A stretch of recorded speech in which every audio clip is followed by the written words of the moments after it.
ଯେ ନା ସାଙ୍ଗମାନେ କେମିତି ଅଛନ୍ତି ଆଶା କରୁଛି ଭଲରେ ଥିବେ। ମୁଁ ମଧ୍ୟ ଭଲରେ ଅଛି। ଆଉ ମୋ ଭିଡ଼ିଓଟି ଯଦି ଆପଣମାନଙ୍କୁ ଭଲ ଲାଗିବ ଲାଇକ୍ ସେୟାର ସବସ୍କ୍ରାଇବ୍ କରିବାକୁ ଭୁଲିବେନି। ସାଙ୍ଗମାନେ ଚାଲନ୍ତୁ ଆଜି ମୁଁ ଗୋଟେ ବଢ଼ିଆ ଜିନିଷ ଆପଣଙ୍କ ପାଇଁ ନେଇ ଆସିଛି। ତ ଆପଣମାନେ ଦେଖନ୍ତୁ, ଯଦି ଭଲ ଲାଗିବ ତାହେଲେ ନିଶ୍ଚୟ ସେୟାର କରିଦେବେ ଗୋଟେ। ଆଉ ଚାଲନ୍ତୁ ମୋ ସାଙ୍ଗ ଆପଣମାନଙ୍କୁ ମହାକାଶରେ ବୁଲିବାକୁ ନେଉଛି। ତ ସେ ମହାକାଶରେ କ'ଣ କ'ଣ ଅଛି କ'ଣ ନାହିଁ ସବୁ ସେ ଡିଟେଲ୍ସରେ ବୁଝେଇବ। ତ ଚାଲନ୍ତୁ ତାର ସହିତ ଆମେ ଆକାଶର ସବୁ ଗୁଡ଼ିକ ବୁଲି ଆସିବା ଆଉ ଦେଖିବା ଏଥିରେ କ'ଣ କ'ଣ ଶିଖିବାକୁ ମିଳୁଛି ଆମମାନଙ୍କୁ। ଚାଲନ୍ତୁ ଦେଖିବା।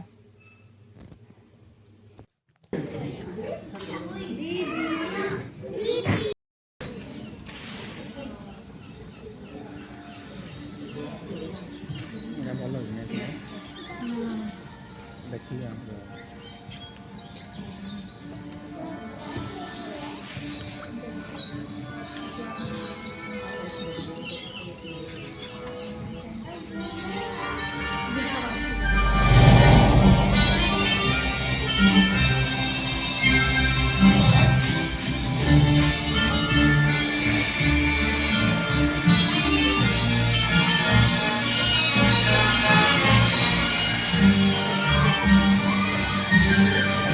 दोस्तों दर्शकों जरा मेरी ओर ध्यान दीजिए क्योंकि मैं हूँ महान स्कैमोरेली। आ जाइए महिलाओं और सज्जनों, लड़कियों लड़कियों, क्या आपको एडवेंचर चाहिए? क्या आप इस सुरक्षित पृथ्वी से भरी ऐसी अद्भुत दुनिया की यात्रा करना चाहते हैं जिनकी आप कल्पना भी नहीं कर सकते? क्या आप चमत्कार, रोमांच और खतरों का रखना चाहते हैं? आप जानना चाहते हैं कि वहाँ ऊपर क्या है? आप में से कौन बहादुर मेरे साथ चलेगा महान सौरमंडल की साहसिक यात्रा? क्योंकि मैं आपको समझाऊंगा, शिक्षित करूंगा और आपके दिमाग को रोशन कर दूंगा। इस साहसिक अभियान में महान आश्चर्य होंगे और कभी कभी खतरे भी। सब तैयार हो जाओ, यहाँ सबके लिए जगह है। अब चलिए शुरू करते हैं। हर अच्छी कहानी की तरह हमारी यात्रा भी सितारों को देखने से शुरू होती है। जब हम आसमान में उन छोटे चमकते बिंदुओं को देखते हैं तो अनायास ही उनमें आकृति और पैटर्न बना लेते हैं जिन्हें नक्षत्र कहते हैं। हमारे पूर्वजों ने ब्रह्मांड को समझने के लिए इन नक्षत्रों की कहानियां गढ़ी थी और महान रोमांचक यात्राओं की कहानियों में भी उन्होंने ये भी देखा कि ये सारे बिंदु स्थिर नहीं रहते। हमें अंततः पता चला कि वे दूर के तारे नहीं थे बल्कि हमारे ही सौर मंडल के दूसरे ग्रह हैं। ये अनोखे, आकर्षक और कभी कभी खतरनाक होने वाले ग्रह ही आज हमारे गंतव्य होंगे। सबसे पहले मैं आपको इस अद्भुत और जटिल डिवाइस से परिचित कराऊंगा जिसका नाम है ऑरेनी।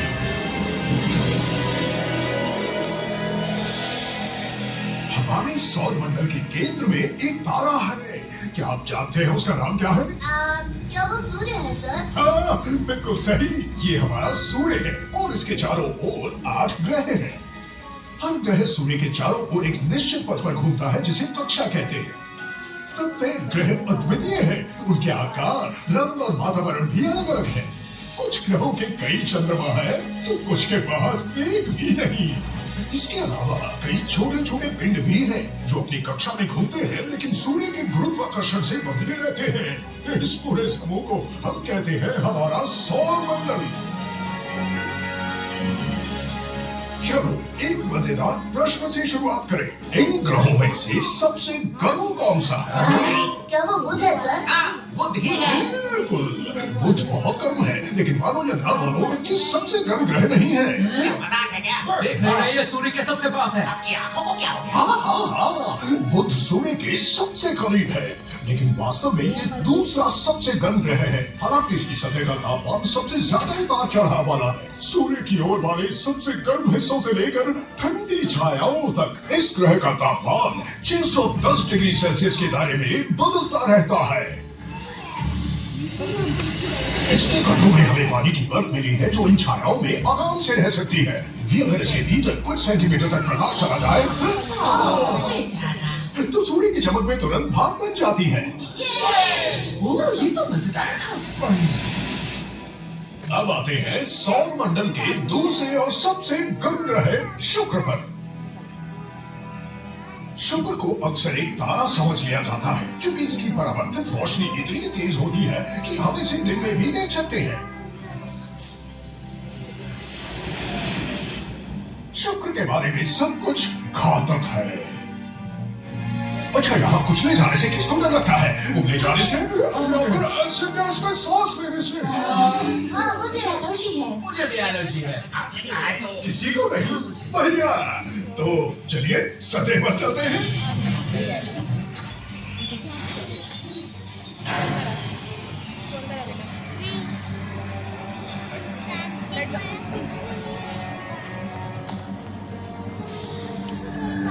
यहाँ के बादल सल्फ्यूरिक एसिड के बने हैं और यहाँ का वातावरण कार्बन डाइऑक्साइड से भरा है।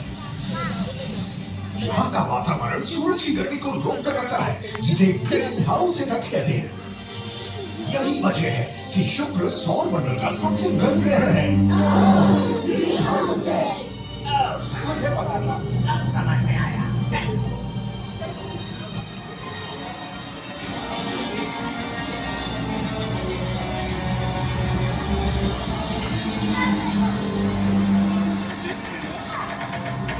चिंता मत करो, ये दरारें पड़ने की आवाज हमारी नाक पर वायुमंडल के दबाव बढ़ने की वजह से। ये आवाज सिर्फ नहीं लग रही है मार्गरेट। हाँ, ये आवाज अजीब है बारबरा। तुम्हारा ड्राइवर बता रहा है कि हमें निकलना चाहिए। अरे नहीं, चेक बटन तो काम ही नहीं कर रहा। ये गैस अंदर आ रही है। बस अपनी सांस रोकने का प्रयास करिए। आपको हार्ट की प्रॉब्लम है? अच्छा, बस पॉजिटिव सोचो और बच्चों इस चालने वाले लिक्विड को पीने की कोशिश मत करो। बाल बचे, तो कोई छूटा तो नहीं है ना? अभी हमारे साथ हो बारबरा, और तो मुझे कुचल नहीं सकती मार्गरेट। नहीं? बढ़िया। हम अब पृथ्वी के पास से गुजर रहे हैं। यही तो है हमारी दुनिया मार्गरेट। तुम्हें हमारा कहते हैं बारबरा। ओह, इससे याद आया, मैं मछलियों को खाना खिलाना भूल गई। अगर किस्मत अच्छी रही तो जल्द ही वहां पहुंच जाएंगे।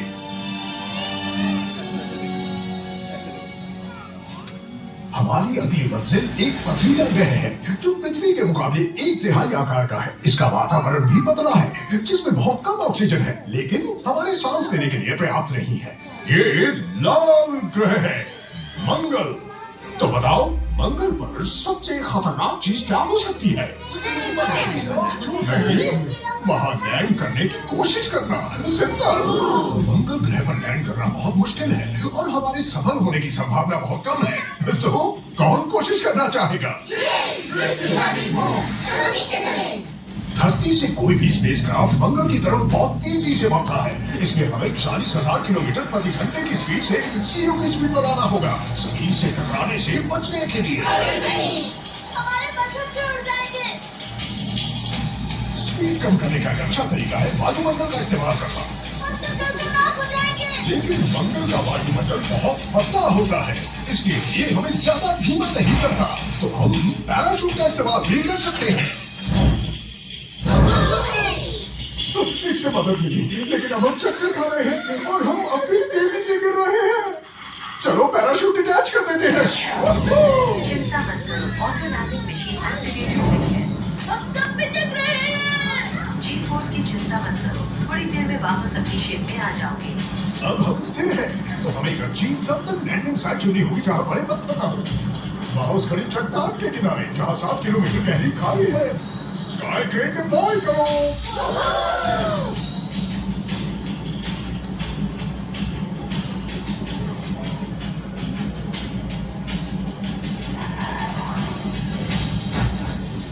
स्वागत है मंगल पर।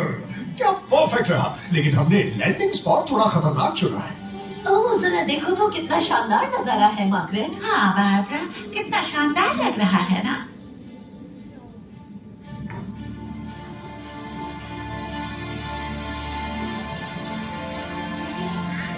इस ग्रह का लाल रंग मिट्टी में मौजूद लोहे में जंग लगने की वजह से है। लेकिन मंगल हमेशा से लाल ग्रह नहीं था। एक समय था जब ये नीला था और पानी से भरा हुआ था।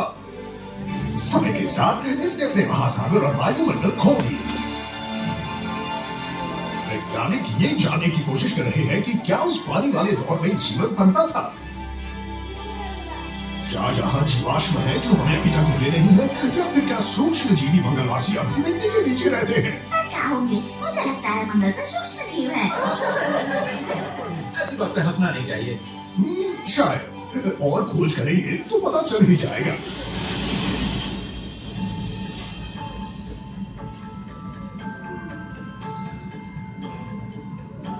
मंगल ग्रह के बाद एक क्षेत्र है जिसे क्षुद्र ग्रह बेल्ट कहा जाता है।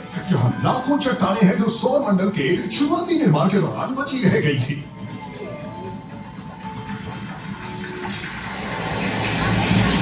एक क्षुद्र ग्रह एक दूसरे से बहुत दूर दूर है। उनका सबसे नजदीकी पड़ोसी अक्सर धरती और चंद्रमा के बीच की दूरी से भी ज्यादा दूर होता है, तो बहुत कम संभावना है हमारे इनसे टकराने की। आगे बढ़ते हैं।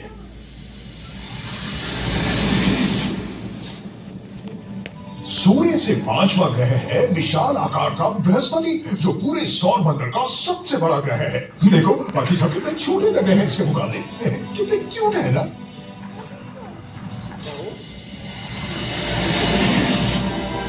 ये एक गैस का विशाल पिंड है। इसमें बृहस्पति की कोई ठोस सतह नहीं है, लेकिन इसका मतलब ये नहीं है कि हम इसके आर पार उड़ सकते हैं। अंदर का दबाव और तापमान पहले हमें कुचलेगा और फिर भाप बना के उड़ा देगा। तो आज हम अपने साथ ये नहीं होने देंगे।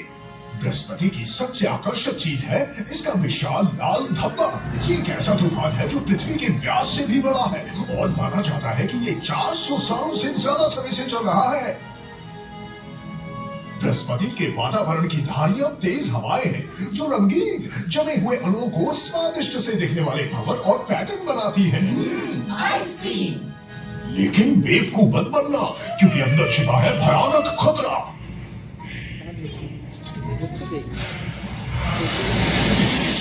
जब ये बर्फीले क्रिस्टल आपस में रगड़ खाते हैं तो एक विद्युत आवेश उत्पन्न होता है जो फिर रिलीज होता है सौर मंडल की सबसे बड़ी कड़कती बिजली के रूप में।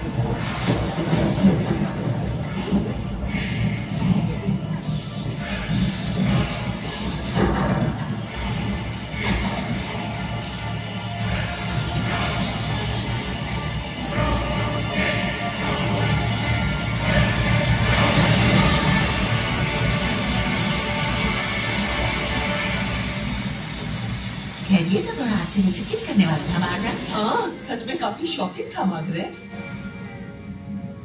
बृहस्पति एक छोटे सौर मंडल जैसा है। इसकी कक्षा में लगभग 100 चंद्रमा है। ये चंद्रमा छोटे बंजर चट्टानों से लेकर ज्वालामुखी रूप से सक्रिय आयो या फिर बर्फीले गैनीमीड और यूरोपा जैसे चंद्रमा भी हैं।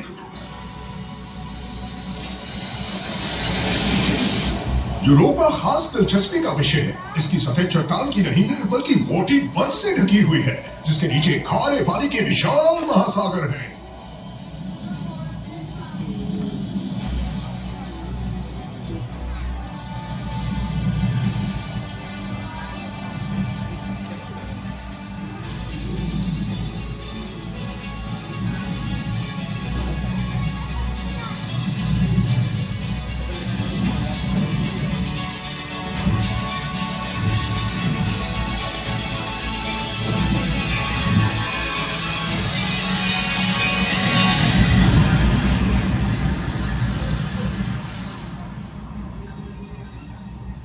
हमारी पृथ्वी के महासागरों में कुछ बैक्टीरिया गर्म पानी के झरनों से निकलने वाले रसायनों का उपयोग कर जीवित रहते हैं। संभव है कि यूरोपा पर भी इसी तरह की परिस्थितियां हो और हो सकता है कि वहां के महासागरों में सूक्ष्म एलियन जीवन मौजूद हो और शायद कुछ ऐसा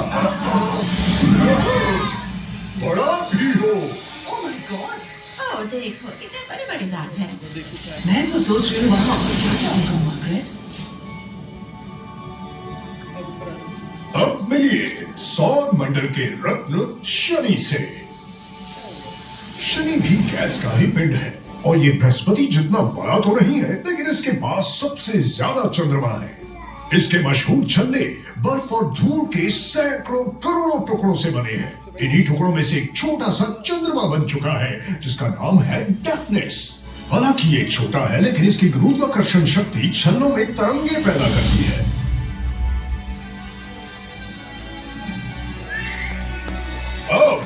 अपनी सुरक्षा बेल्ट कस लीजिए, हम इन छल्लों के बीच से निकलेंगे।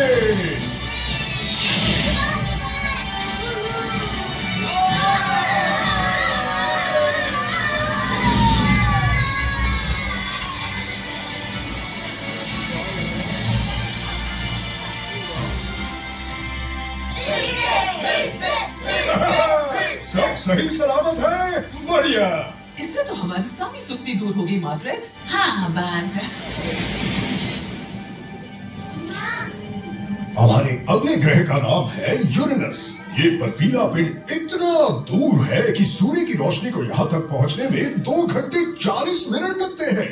यूरेनस का एक खास गुण ये है कि ये अपनी करवट पर घूमता है और ये सौर मंडल का सबसे ठंडा ग्रह है। यूरेनस के वातावरण में जमी हुई अमोनिया, मीथेन और यहाँ तक कि पानी की बर्फ भी मौजूद है, लेकिन ये कोई आम बर्फ नहीं है, बिल्कुल भी नहीं।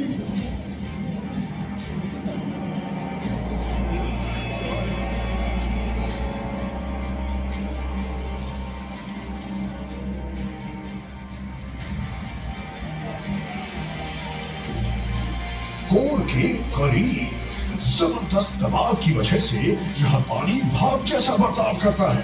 इसके बजाय ये सुपर आयोनिक बर्फ में बदल जाता है।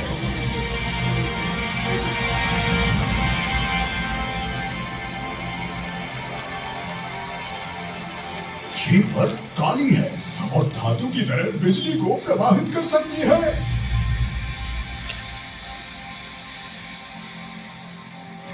अब चलिए अगले ग्रह पर चलते हैं हम सब। और यूरेनस के बाद है नेपच्यून। नेपच्यून भी एक बर्फीला विशाल ग्रह है। ये इतना दूर है कि इसे सूरज के चारों ओर एक बार घूमने में 165 साल लगते हैं। नेपच्यून का केंद्रीय भाग गर्म है। जब ये ऊष्मा ऊपर उठती है और ग्रह के चारों ओर घूमती है तो शक्तिशाली हवा पैदा करती है।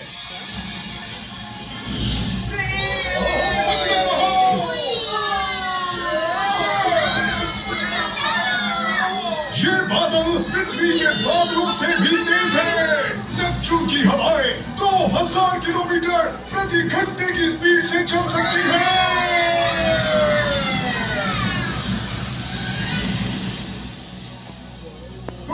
तो लो ये भी देख लिया। ये था हमारे सौर मंडल का आखिरी ग्रह। अब मेरे साहसी दोस्तों, मुझे यकीन है कि आपने इस एडवेंचर और उतार चढ़ाव का खूब मजा लिया होगा और अब हमारी ग्रह पृथ्वी पर लौटने के लिए तैयार है। सर मैंने सुना है कि एक और है जिसका नाम प्लूटो है। प्लूटो की बात कर रहे हो?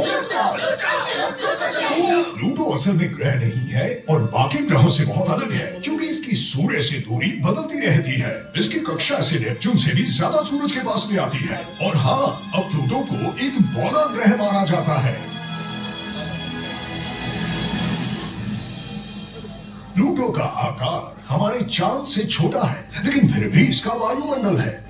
ये पहाड़ चट्टानों से नहीं बल्कि बारीक बर्फ से बने हैं और ये ग्रेनाइट की तरह सख्त हैं।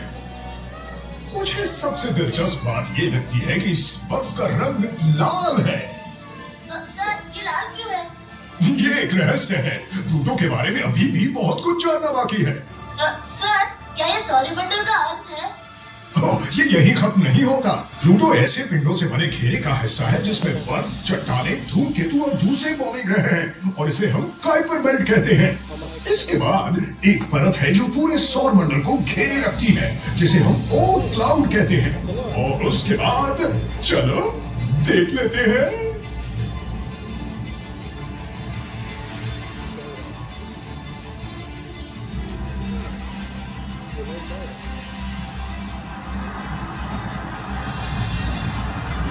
हमारा सौर मंडल एक गैलेक्सी का हिस्सा है जिसे हम मिल्की वे कहते हैं।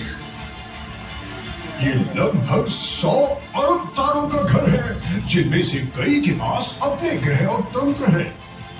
मिल्की वे हमारे ब्रह्मांड के दिखने वाले हिस्से में मौजूद अरबों अरब गैलेक्सियों में से एक है।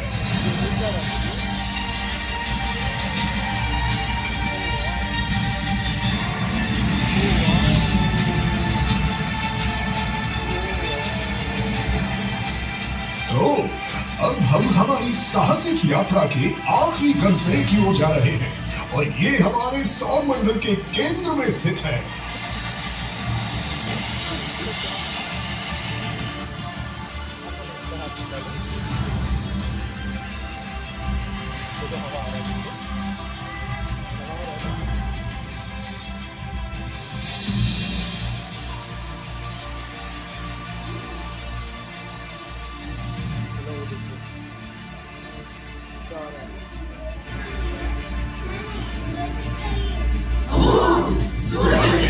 सूर्य हाइड्रोजन गैस का एक बहुत पुराना और बहुत बड़ा गोला है। सूरज आग से नहीं घिरा हुआ और न ही ये जल रहा है।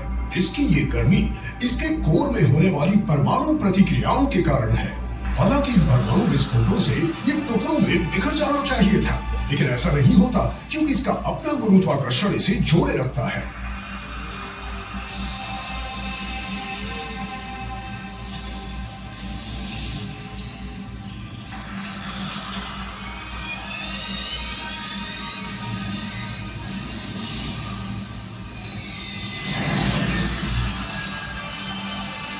ये घुमावदार जैसी आकृतियां विद्युत आवेशित गैसों से बनी होती हैं, जिन्हें प्लाज्मा कहा जाता है। ये सतह से ब्लास्ट होती हैं, लेकिन फिर सूर्य का चुंबकीय क्षेत्र इन्हें इन घुमावदार रास्तों से खींच लेता है।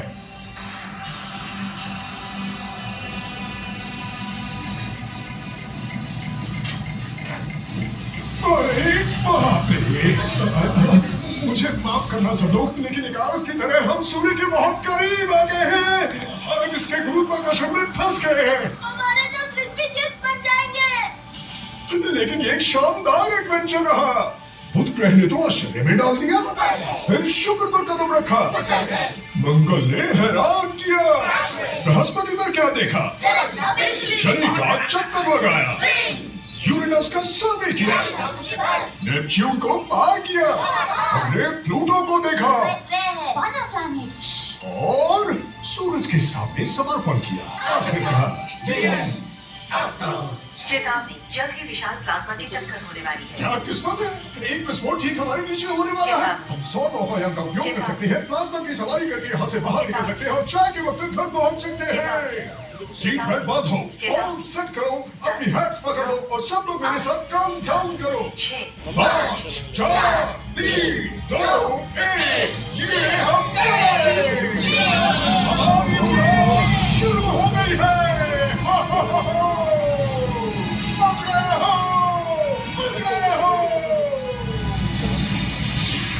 इन विस्फोटों को कोरोनल मास इजेक्शंस कहा जाता है, जो अरबों टन आवेशित पदार्थ को सौर मंडल की ओर फेंक देते हैं।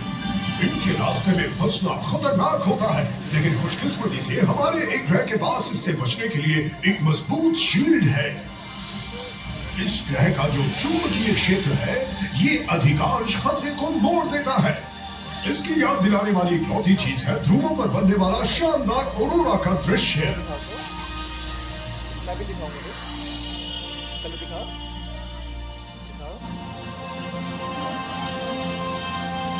सौर मंडल की साहसिक यात्रा में सभी ग्रहों में से ये मेरा पसंदीदा है।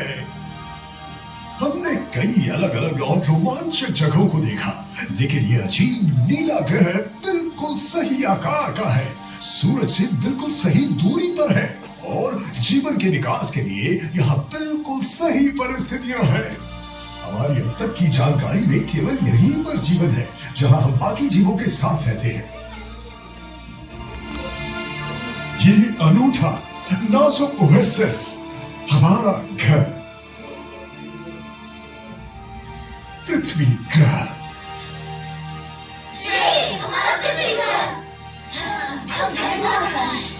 और ये लोग पहुंच गए। ओहो, इससे स्वागत है यात्रियों, आगे बढ़ो, फिर आना।